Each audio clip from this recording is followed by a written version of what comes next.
Assalamualaikum warahmatullahi wabarakatuh. Kami dari kelompok 8 dengan judul materi lingkungan belajar.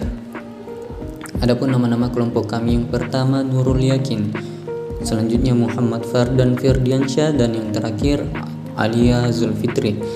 Kemudian dosen pengampu pada mata kuliah manajemen kelas ini yakni Ibu Akramunisa SS MPDI.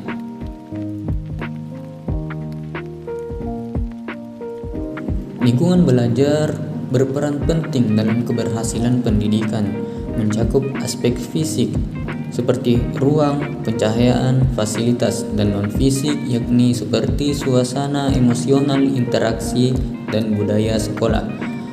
Lingkungan yang kondusif membuat siswa nyaman, fokus, dan termotivasi.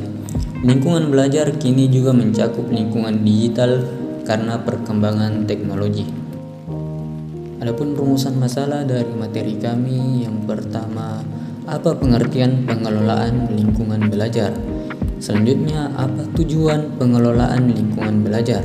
Yang ketiga, apa saja macam-macam lingkungan belajar? Dan yang terakhir, bagaimana pengaruh lingkungan pembelajaran?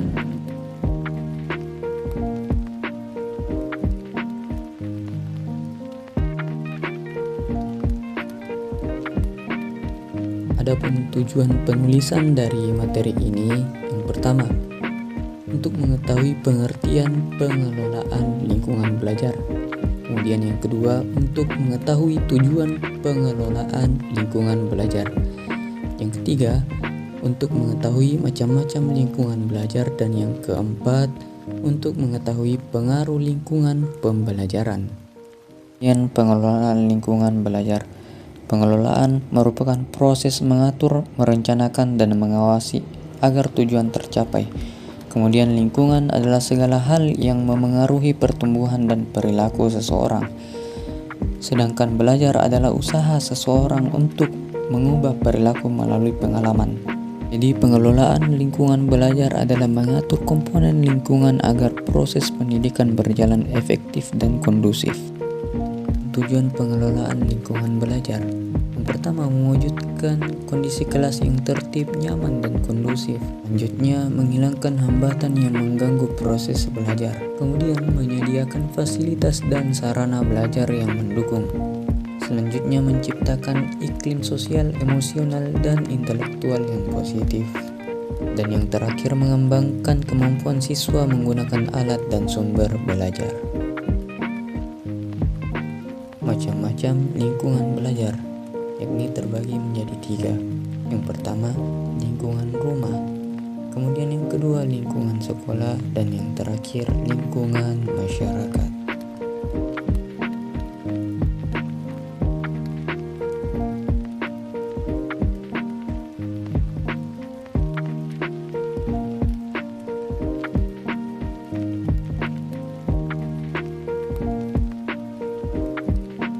Nah, selanjutnya pengaruh lingkungan pembelajaran. Nah, pengaruh lingkungan pembelajarannya ada 3. Yang pertama dari keluarga, masyarakat, dan sekolah. Nah, pengaruh lingkungan keluarga membentuk kepribadian, kebiasaan, dan motivasi belajar anak. Nah, pengaruh masyarakat ini dapat menjadi pendukung atau penghambat proses belajar.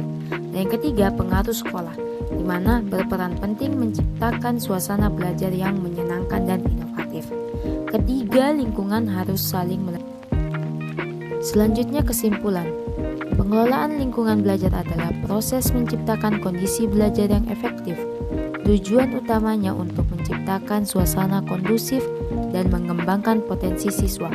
Jenis lingkungan belajar seperti rumah, sekolah, dan masyarakat. Ketiganya ini saling berpengaruh terhadap keberhasilan belajar siswa.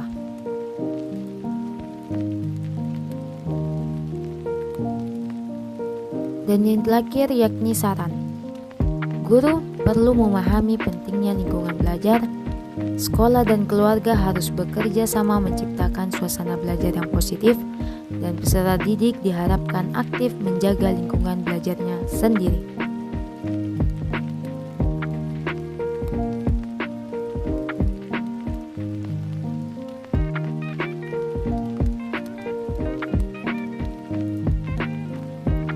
Mungkin itu saja pemaparan dari kami kelompok 8. Kurang dan dan lebihnya mohon dimaafkan. Terima kasih. Wassalamualaikum warahmatullahi wabarakatuh.